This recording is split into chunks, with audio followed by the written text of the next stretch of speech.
Okay, hello everybody on YouTube. So I was not planning to make a video today, but I've been sitting here thinking about what perfume I want to wear before bed, and I have been in the mood today for something that's a little bit more dark and bold, and I kind of want to just wear something like that for myself. And I figured it would be a good opportunity to talk to you guys about some perfumes I really enjoy that are very bold, loud perfumes that are also like not necessarily trying to please. You know, they just kind of, sometimes they can be very pleasing, but some of them feel a little bit more risky to me, and not necessarily all of them are kind of the vibe right now. I think we live in a time right now where like the most popular kinds of perfumes, on one hand you'll have like the sweet, fresh, fruity kinds of perfumes, or also a lot of kind of also like light, woody, unisex perfumes. I think that's becoming really big. And I guess I just wanted to pick some that I really like, that I feel like definitely make a statement, and some people might fucking hate them, but I think they're gorgeous. The first one I want to talk to you guys about today is one that I think is really special. I think it's a masterpiece. It's a very accessible perfume that's been pretty popular since the 90s, and it's definitely, nowadays everybody hates it. Like, at least, especially on here, like I hear everybody who talks about this fucking hates this perfume. I think it's gorgeous and so interesting and like so good. And that is going to be Angel by Mugler. Good God, Angel, y'all. So like when I first smelled this, because I'd been listening to a podcast where they were talking about it, and I was like, oh my God, this sounds crazy. I need it. And to me, like, it smells very likable. Like, it's very pretty, very it's like sweet, and then it's a little spicy. This is like really the original gourmand fragrance. The whole idea behind it was to do something that smelled like cotton candy, and then I think Mugler was like, he wanted to add some edge to it. He wanted to make it a little bit more weird. So then he added this really dirty, strong patchouli note, and that's really what it is. It's like this very strong, spicy, kind of dirty patchouli that sometimes almost kind of smells like body odor. And then this like really sweet, kind of chocolatey cotton candy kind of thing. In the most simplest terms, like that's what it is. There's so many notes in here.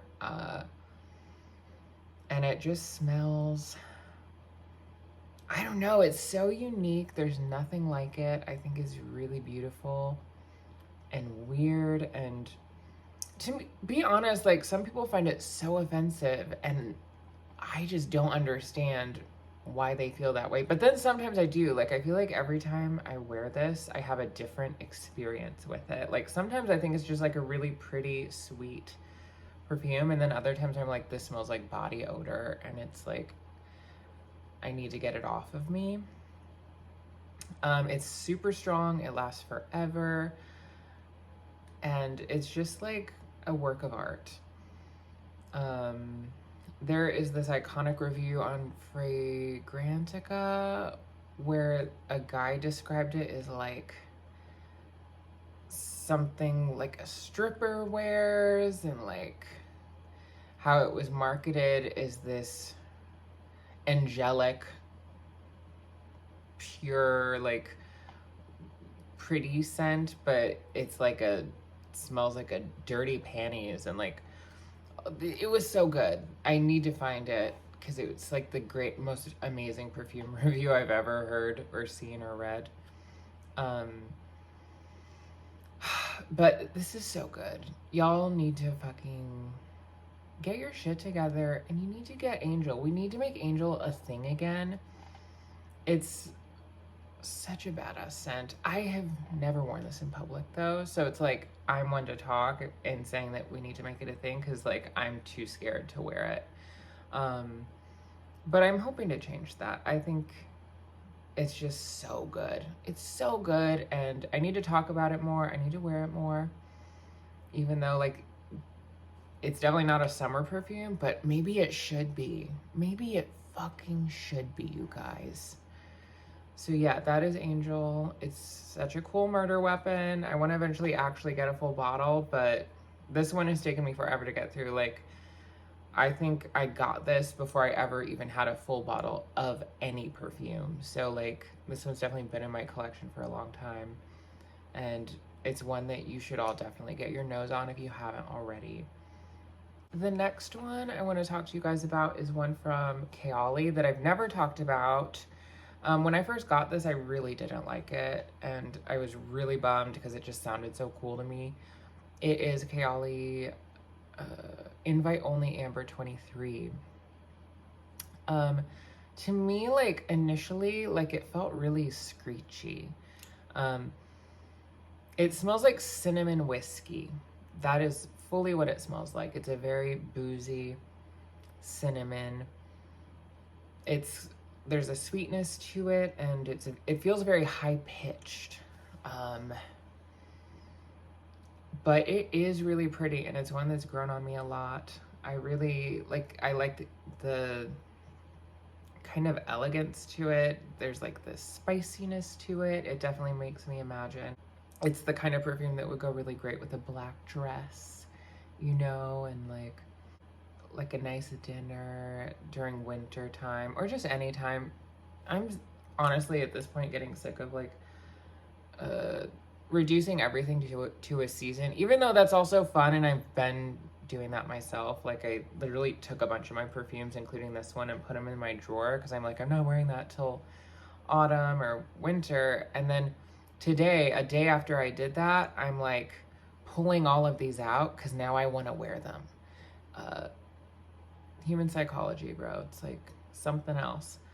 But yeah, this is really pretty and really interesting. Kayali as a house has grown on me so much. Like, I just think it's so cool. I love that Mona Katana is like kind of making perfume and fragrance.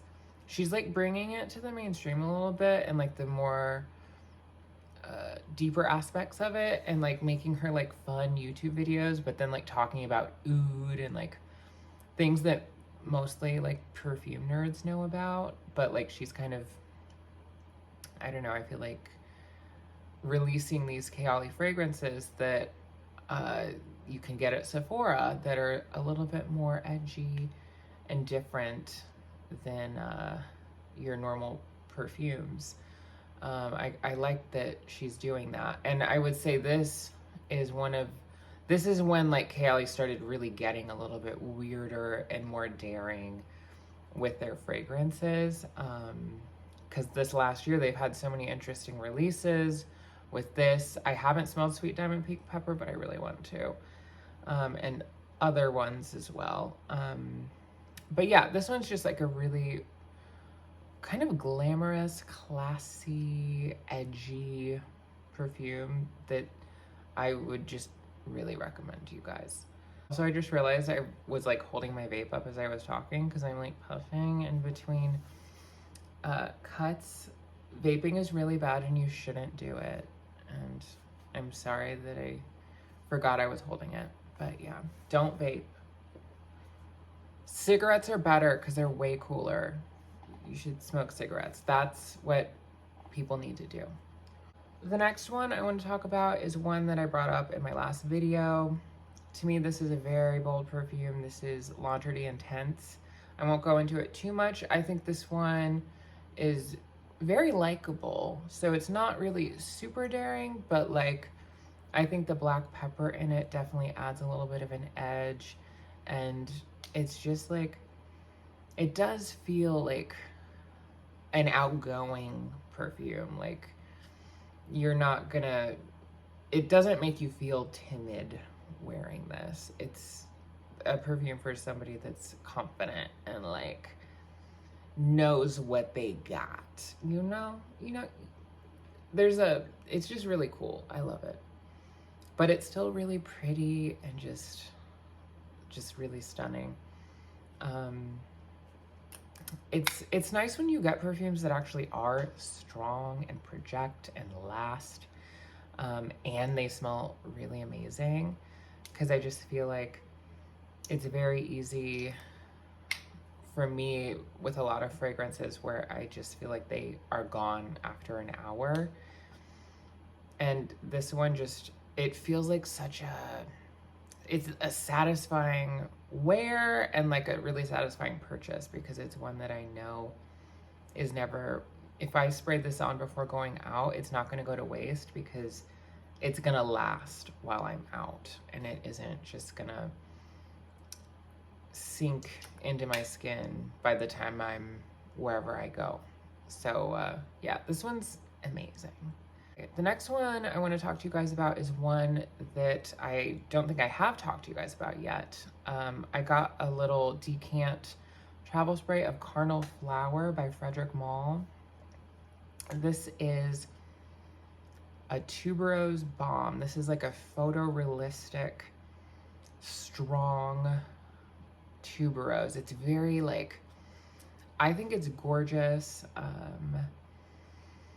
It's like nothing else. Like L'Entrée Intense is also tuberose, but it's very different. Like L'Entrée is like a very bubblegummy, creamy tuberose. This one, like as it dries down, my memory of it is that it does get a little creamy, but this at the end of the day is just very like, I don't know.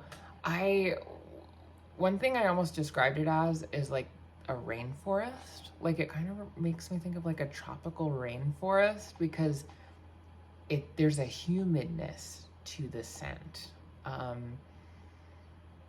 And that's so weird. Like how can humidness doesn't have a smell, but like this smells humid. And it smells tropical like this. A lot of people say because of how strong this is that this is more of a winter perfume, but to me it smells very summery. This smells like tropical vacation, but edgier because of how I don't know, like it's not like super sweet. It's not trying to please, like it's just a really vivid gorgeous scent. So a lot of people say that this basically, like in the beginning, it smells like a tuberose flower that's like fresh, but then as you wear it, it smells like it's decaying and like it's dying. That's not something I've really caught on to yet, but I also haven't worn this since autumn when I initially got this decant. It's one that I've kind of really been saving for spring and summer, because I just feel like that's where this is gonna shine. And then the next one I wanted to talk to you guys about is another decant I got that's also travel sized. It's Rosendo Mateu No. 5. This is like, it's described as like an amber fragrance, and it is like very heavy. It kind of has this like rubbery burnt tire smell to it, but it's also really sweet, and it's so odd, but it's so gorgeous, and I love it. Like there's like this sweet sugariness to it over that burnt rubber scent that kind of is in there, and it's just so pretty. It's really strong. It doesn't smell like anything else, and it's just like really intoxicating and cool. Like it's definitely one that if you wear this, you're taking a risk, because not everybody's gonna like this, but I do think it's like really, really gorgeous and sexy, and like smelling it right now, I'm like missing it so much. I want to like spray it on because it's just so pretty. And this is one I'm definitely getting a full-size bottle of. The only reason I haven't yet is because I'm barely even through this decant, and I've had this for months now. And it's one where I feel like I'd probably be more likely to buy the full-size bottle in autumn or winter, because it's definitely a scent that I think is perfect for that time. However, I'm eager to use this in summer and see what it's like. It's definitely a very heavy, strong scent, but sometimes I think that can be really intoxicating too, the way the heat will like amplify a fragrance. The next one I want to talk to you guys about is one that you're probably going to roll your eyes at me for choosing this. And it's Coco Mademoiselle Intense from Chanel. And I feel like a lot of you are gonna be like, that is not a bold or daring fragrance. That one's like one of the most mainstream, liked and loved fragrances ever. Which I guess is true, but like, I never smell this on anybody. And the way it smells and the way it makes me feel, it does feel very bold and daring. Because essentially, at least with the Intense, this is a patchouli bomb. Like, it's so much patchouli. It's like sweet, sparkling, and citrusy. Like, it's very gorgeous. It's stunning, but it is very patchouli heavy. And I know that that's not really in vogue a lot right now. But God, is it so pretty, and it definitely does make a statement. Like, to me, this one feels very glamorous and elegant. And like, I love it so much. I haven't worn this in a while, you guys, and just like smelling it out of the bottle, it's so pretty. It is one I don't wear a lot because it feels such a specific mood, but like, wow, I love it. It's one that I would normally like probably associate more with like winter and whatnot because of how heavy it is, but like, this I feel like would smell really pretty in the summer too, especially at night. But it also feels like a very like special occasion fragrance to me. I can't really imagine myself like going to a bar and wearing this. Like, it feels more like a dinner. And even though, like, you know what, who gives a shit? Wear what you want when you want. Hell, I've worn this to work, and like, now that I've gotten more familiar with it, I'm like, oh my God, what was I thinking? But you know what? I might wear it to work again because I love it and it's a vibe. I want to smell the original Coco Mademoiselle again because I really haven't smelled that since I got this one, because I was trying to figure out which Chanel to get, and this is the one I landed on. But I really want to see like how different it is from the original, because I haven't really familiarized myself with that one as much. I know that I liked this one more when I was testing them, but that was a while ago now.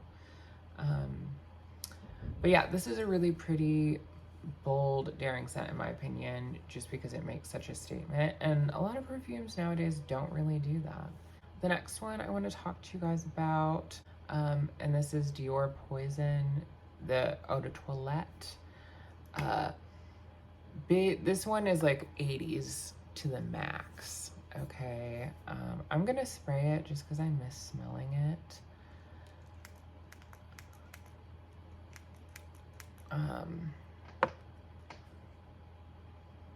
How do you even describe this? It's like, plum is like the big thing of it to me. Like, that's what I think about. I think of like a deep, dark plum, and there's like sweetness in it that is like a honeyed, plummy sweetness. I think there is a honey note in here. I don't know, honestly. But this is just like, it's a powerhouse. It's pretty. It smells expensive. It does smell older. You know, this smells very mature, and that's why it's one that I also haven't worn this in public because it does feel mature and whatnot. But it's one that I am gonna get a bottle of eventually because I'm obsessed with the Poison line. You know, Hypnotic Poison's my favorite perfume, and this is completely different, but it's really gorgeous in its own right, and I love it. Like, I think it's a super cool vintage perfume to have in your collection. And there's still so many of the vintage perfumes I haven't really smelled yet that I need to find out, like, if this is my favorite of all the vintage ones or if there's another one I might like even more. But I really like this. I think this is like definitely another one of those perfumes where you do not wear this to please anybody. You wear it because you like it and you care more about how you feel than what someone else thinks. You know, this is not about people pleasing. This is about pleasing yourself. And I really like that. I think that's cool. That is like something I kind of am trying to get better at in my own personal life. And I think it's really cool how there's like perfumes that can express that and stuff. Like, perfume's so fucking cool, dude. The next one is another sample, and that is going to be Tom Ford Black Orchid. This one is an atomic bomb of scent. There's almost something in it like that almost smells coconutty to me. I don't know if that's in here or not. It's the way this smells though is definitely like, it's hard to really put it into words. It's one of those classic perfumes that has so many notes in it that it just ultimately just smells like its own thing. I've talked before about how I think on a man, this is like so sexy.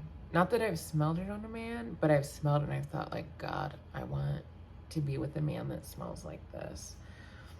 It smells so expensive. It smells so confident. Like, oh, it's gorgeous. And it's also one that I haven't worn in public yet.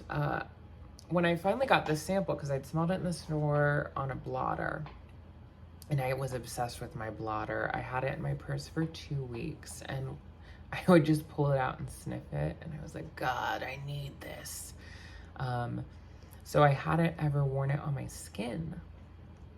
So when I got the sample, I got so excited, and I sprayed like 2 or 3 sprays on my skin, and it really overwhelmed me. Like, I was like, fuck, what the fuck? I need to get this off. And I did try scrubbing it off, and it still stayed. It's one that I really would just spray like 1 or 2 sprays. That's how good it is and how strong it is.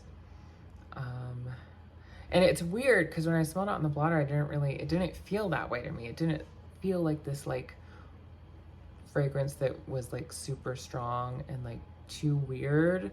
Like, to me, it was really, there was a thing about it that felt almost understated, but it was just like this intoxicating, unique scent that like felt really confident and expensive and like otherworldly. And I would say it still has that. And yeah, I don't know. I think this is one definitely worth checking out. It's super neat. I love it. Especially if you're a man. If you're a man, you need this. Okay, bro? But yeah, for now, those are the ones that really come to mind. I have some other like ones I've sampled that I could talk about, but I'd rather not just talk about a bunch of samples, and talk to you guys more about ones that I've really experienced and lived with and whatnot. So for now, those are kind of, to me, some perfumes I think that are really cool, bold, daring, confident fragrances. And I'd love to hear what your guys's perfumes like that are, where like you really like it, and you wear it more for yourself than you do for anybody else, and you feel like it really is sort of just, I don't give any fucks. This is me, and I'm a badass mofo, you know? I'm so sorry for doing that just now. But yeah, let me know which bold, daring perfumes you guys really like, and I will talk to you next time. Have a good day.